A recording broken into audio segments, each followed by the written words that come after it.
they say public speaking is one of the biggest fears that most people have. So yeah, doing it in front of a camera, in front of your phone for 7 seconds is way different than being on a stage in front of 300 people with nothing but a microphone between you and them.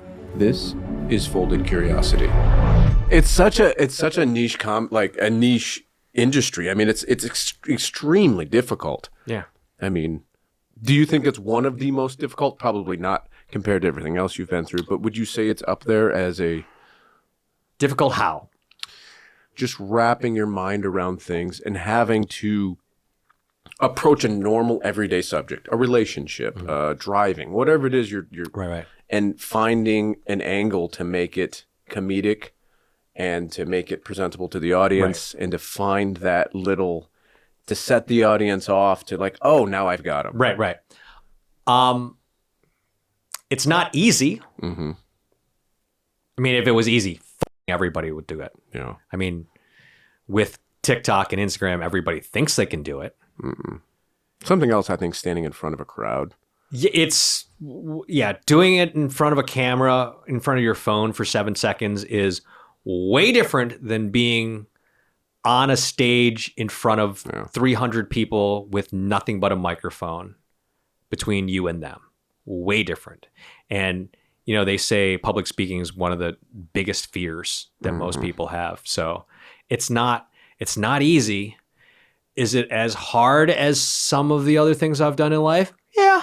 It's, I've always compared writing new jokes to jumping out of airplanes. Because no matter how many times you do it, you have to trust the guy or girl who packed your parachute did it right. And in case of comedy, you're the guy or girl that packed your parachute. So no matter how many times I've gone on stage as a professional, I literally paid for a house with dick joke money. I can say I'm a professional. Yes. No matter how many times I have done it, every time I go on stage with a new joke, it's like standing in that door waiting for the light to go green. Because you can know you've done it. You can know how to PLF. But until that chute opens, for a new joke, like I can tell the new joke, and it's that 4 seconds that you're counting while you're free falling. And when they laugh, that's the parachute opening, man. But when they don't laugh, that's when you slap in that reserve chute and open that opens before you slam into the ground. Yes. That's how I describe comedy for me. Like I am a professional. I've literally toured around the world. But if I go on stage with a new joke that I wrote it, it made me laugh. Is it going to work how I think it's going to work? Yeah. I don't know. What's the wind speed today that we're jumping at? Right. How fast are we going? How high are we? Is it night or day? Is it night or day? Is it a full combat jump or is it a Hollywood? Oh God. Yeah. It's all of that.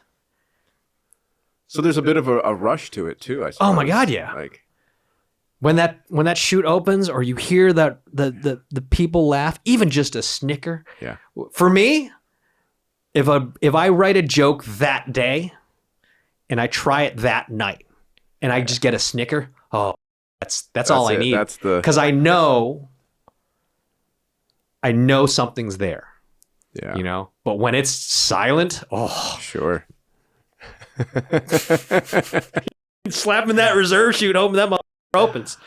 Yeah. So is comedy as difficult? Depends on how much talent and skill you have. You know what? Because you get a dude who's never pulled a trigger before and he can get real good. Then you can get somebody who's naturally a trigger puller. Same with comedy. Sure. I didn't start as a comic. I started as a radio guy. Yeah. I got good enough to... Musician, really. Yeah, musician. Yeah. And I got good enough to be proficient. That's awesome, man. I'm not a 40 out of 40. I'm a, most days I'm like a 35, 36. But and jokes take time too. You got to shape them, right? I mean, it's like you test them out and you're like, that's not, and you got to you got to kind of move things around or change the premise or. And timing is a huge thing. They always say, you know, timing's everything in comedy. Literally a breath, a pause, just sometimes the way you shake your head or you move you kind of wrinkle your eyebrow one way. Sure. Like you don't, and the you know what? The hard part about comedy, unlike music or acting or, you know, pulling a trigger, you can't do that alone. You don't know what's going to set the audience off. You don't know what's going to be, and it's different every night. You could do a joke that kills at 8:00 and then it eats at 10. Depends on their mood. It depends on their mood. How much have they had to drink? How tired are you?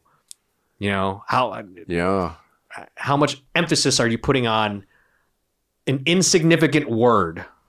I've done a thing where I told a joke. I did a joke on an 8:00 show and then a 10:00 show. And I changed 2 words, 2 insignificant words, 2 words that had nothing to do with the joke. For all intents and purposes, it could have been if and the. Probably not those words, but I just changed their order. That's it. Just changed, like, because I misspoke and it didn't change the premise of the joke. It didn't change, you know, what the joke meant. Right. But it changed the delivery just enough. Just these 2 insignificant words changed it just enough that the first time the joke worked, the second time it didn't. And I have it on tape. And I remember, because I used to tape everything. I still tape everything. I remember getting off stage like, what did I do wrong? Because in the heat of the moment, I didn't think about it. Because in the heat of the I'm on stage, I tell the joke, I get the setup done, and I get the punchline out of the way. And I'm like, that didn't work. Or it didn't work as well as it should have. Interesting. But I'm not thinking about that until I went back and listened to those 2 sets. And I went, I just swapped 2 words, 2 insignificant words, but it threw the timing off, and it may have not come out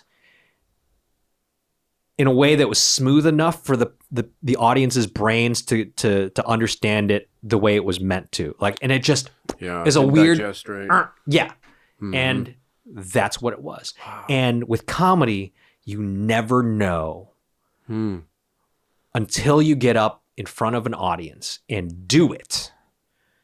If the words you've strung together in the order you've strung them in together and the pauses that you put here and there, you don't know until you're in front of an audience that laughs. And the most dangerous thing is when it does work the first time, because you don't know what that audience was like. Right. And then you do it the next night and you're like, this killed last night. Why is this not? Yeah. Because, again, it's a different night, different people. Somebody had a bad day at work. This person just had a fight with their girlfriend. This guy just had too much to drink. This guy had a donut. Now he's got a fucking sugar rush crash. You don't know. Yeah. So that makes it more difficult than anything else. Yeah. You need to have an audience there.